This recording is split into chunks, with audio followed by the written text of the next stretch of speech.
So first నేను judges దగ్గర నుంచి స్టార్ట్ చేస్తాను. ఫస్ట్ సునీత గారు. Of course she is very beautiful. మీరు అంతే కైండ్ అని కూడా అనుకుంటారు, బట్ బ్యూటీకి కైండ్నెస్కి ఎప్పుడు కూడా లింక్ ఉండదు. సో ఓకే, మీరు అబ్జర్వ్ చేయండి, ఫస్ట్ ఎపిసోడ్ నుంచి కూడా ప్రతిసారి నేను స్టేజ్ మీదకి వచ్చిన ప్రతిసారి వాడు ఒక ఫేస్ ఇస్తారు. అది ఎవరికి పెట్టరు ఆ ఫేస్, బట్ ఓన్లీ నాకు ఆ డిస్గస్టెడ్ లుక్ పెడతారు ఫేస్ మీద.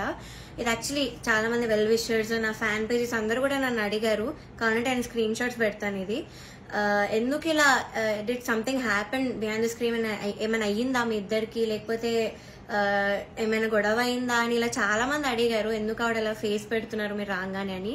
సో కానీ నేను చాలా డిఫెండ్ చేయడానికి ట్రై చేశాను, బికాస్ నాకు అప్పుడు తెలీదు, నేను ఏదో అలా ఆలోచిస్తున్నాను, వీళ్ళందరూ అలా ఆలోచిస్తున్నారేమో అనుకున్నాను, నాకు తెలియదు అప్పట్లో, ఐ డెంట్ రియలైజ్.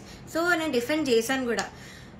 సో నాకు ఎప్పుడు క్లారిటీ వచ్చిందంటే, అంతరామమయం పాడే ముందు సౌండ్ చెక్ అయ్యేటప్పుడు ఇన్ ఇయర్స్ పెట్టుకున్నాను, అండ్ ఆవిడ దగ్గర ఒక మైక్ ఉంది, అది ఆన్ ఉంది, అది పాపం వాడికి తెలీదు, మైక్ ఆన్ ఉంది, నేను ఇన్ ఇయర్స్ పెట్టుకున్నాను.